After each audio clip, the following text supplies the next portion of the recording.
Welcome back to another edition of Marco's Minute.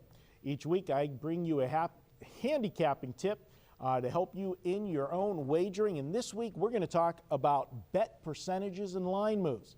Now guys, things have changed a lot since I got into the business.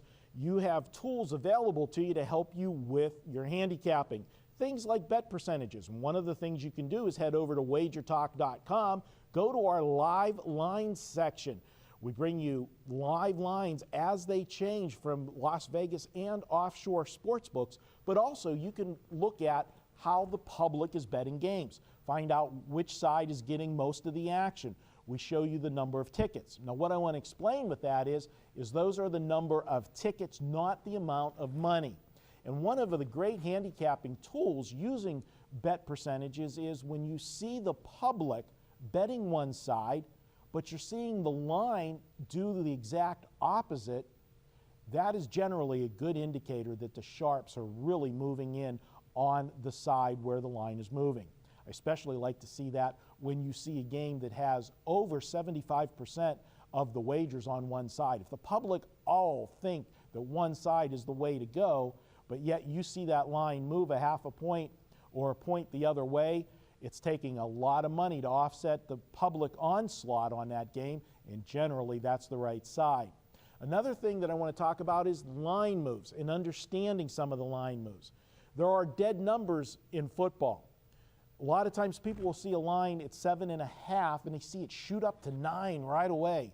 And they go, wow, the sharps must be all over the favorite.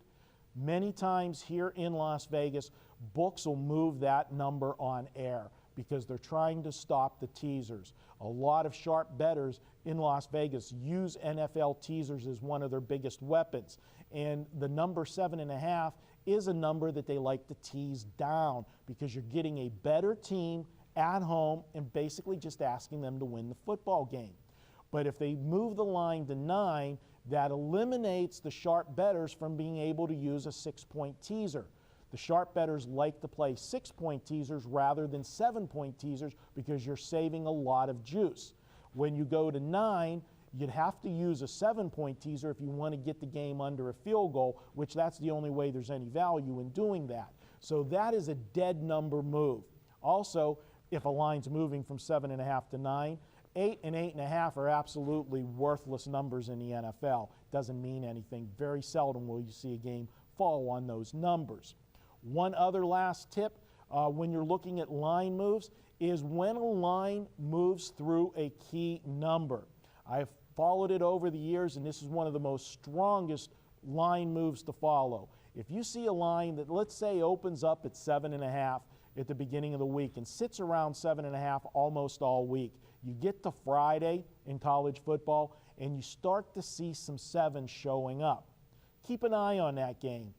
And you might want to grab those 7s because I have found that if Vegas will move that one more tick and go through the key number of 7 and land at 6.5, that dog is very, very live. It takes a lot of money for Vegas to move through a key number late in the week. Not early in the week because it doesn't take as much money to move lines early in the week.